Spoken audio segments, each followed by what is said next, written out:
আজিকালিৰ সম্পৰ্কবোৰ অদ্ভুত কথা পতা হয় ফোনত দেখা হয় ভিডিঅ' কলত আৰু অভিমান প্ৰকাশ হয় ষ্টেটাছত আৰু সম্পৰ্ক শেষ হয় ব্লকত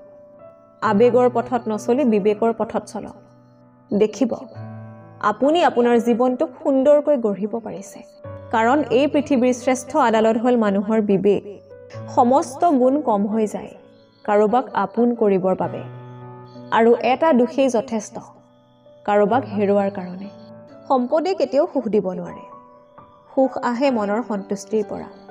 আমাৰ জীৱনৰ সকলোতকৈ ডাঙৰ অপৰাধ হ'ল কিছুমান মানুহৰ অভিনয় বুজি নোপোৱাটো অলপতে যদি আপোনাৰ মন বেয়া হৈ যায়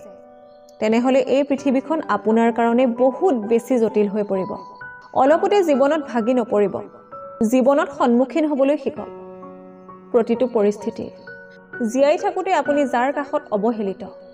মৰি গলেও আপুনি তেওঁৰ কাষত কেৱল মাত্ৰ এটা মৃতদেহে মাথো ঘৰৰ মানুহে শত্ৰুতা কৰিলে মানুহে সকলোতকৈ বেছি কষ্ট পায়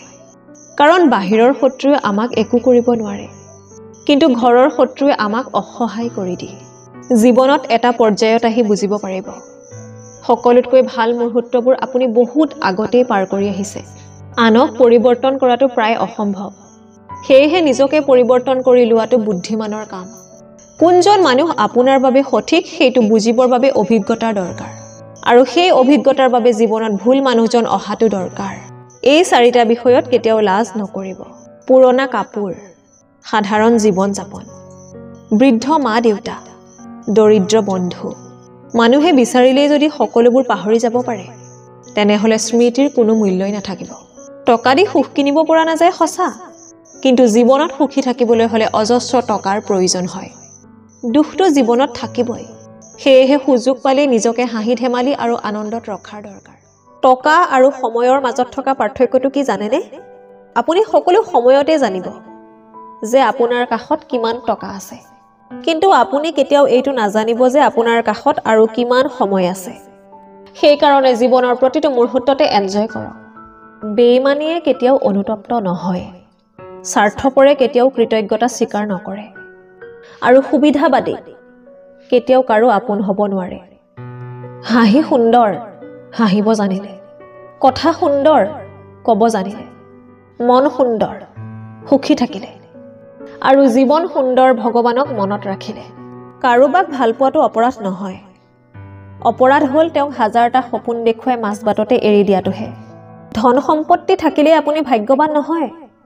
ভাগ্যৱান সেইজন ব্যক্তি যাৰ কাষত এজন ভাল জীৱন সংগী আছে কথাষাৰ তিতা হলেও কিন্তু সত্য আপুনি যাৰ কাষত সহজ সৰল হ'ব তেওঁ আপোনাক সস্তা ভাবি এৰি গুচি যাব ধৈৰ্য ধৰক আজি আপোনাক যিসকলে অৱহেলা কৰিছে সেই সকলে এদিন আপোনাকে সকলোতকৈ বেছি প্ৰয়োজনীয় বুলি ভাবিব মানসিক যন্ত্ৰণাতকৈ ডাঙৰ যন্ত্ৰণা একোৱেই হ'ব নোৱাৰে এই যন্ত্ৰণাই মাথো মনটোক নহয় মগজু নষ্ট কৰি দিয়ে এজন ব্যক্তি যেতিয়া মানসিকভাৱে ভাঙি পৰে তেতিয়া তেওঁ সঠিক সিদ্ধান্তও ল'ব নোৱাৰে কাৰোবাক কন্দুৱাই নিজকে যদি ডাঙৰ বুলি ভাবিছে তেন্তে সেইটো আপোনাৰ ডাঙৰ ভুল কাৰণ সেইটো অধিকাৰ বিধাতাই ব্যক্তিগতভাৱে কাৰো বাবে সৃষ্টি কৰা নাই অভিশাপ বুলিও এটা শব্দ আছে আৰু সেই কষ্টৰ অভিশাপত এদিন আপুনিও কান্দিব লাগিব কিন্তু কাৰোবাক অন্ধৰ দৰে বিশ্বাস কৰিলে তেওঁ আপোনাক অন্ধ ভাবি ঠগি গুচি যাব আনক ক্ষতি কৰাৰ পৰা বিৰত থাকক আনক ক্ষতি কৰিলে নিজৰো ক্ষতি হ'ব সেয়েহে আনৰ ক্ষতি কৰিবলৈ গৈ নিজৰ ক্ষতি মাতি নানিব মন কোনো ডাষ্টবিন নহয় যে ইয়াত খং ঘৃণা ঈৰ্ষা ভৰাই থব এইটো হ'ল অমূল্য সম্পদেৰে ভৰা এটা বাকচ য'ত থাকিব সুখ ভাল পোৱা আৰু কিছুমান মধুৰ স্মৃতি জীৱনত যদি বহুদূৰ আগুৱাই যাবলৈ বিচাৰিছে তেনেহলে পিছলৈ কেতিয়াও ঘূৰি নাচাব আপুনি তেনেকুৱা কামেই কৰিব যেনেকুৱা আপুনি চিন্তা কৰি থাকে আৰু আপুনি তেনেকুৱাই হৈ যাব যেনেকুৱা আপুনি কাম কৰে আমাৰ জীৱন এটাই গতিকে এইটো আপোনাৰ সিদ্ধান্ত যে আপুনি এই জীৱনত হাঁহিৰে জীয়াই থাকিব বিচাৰে নে কান্দি কান্দি য'ত আপোনাৰ আদৰ নাই মূল্য নাই তালৈ কেতিয়াও নাযাব য'ত আপোনাৰ মূল্য আছে আদৰ আছে তাত আপুনি কাকোৱে অনাদৰ নকৰিব মানুহৰ জীৱনটো এটা পানীৰ টোপালৰ দৰে কিন্তু অহংকাৰ সাগৰতকৈও বেছি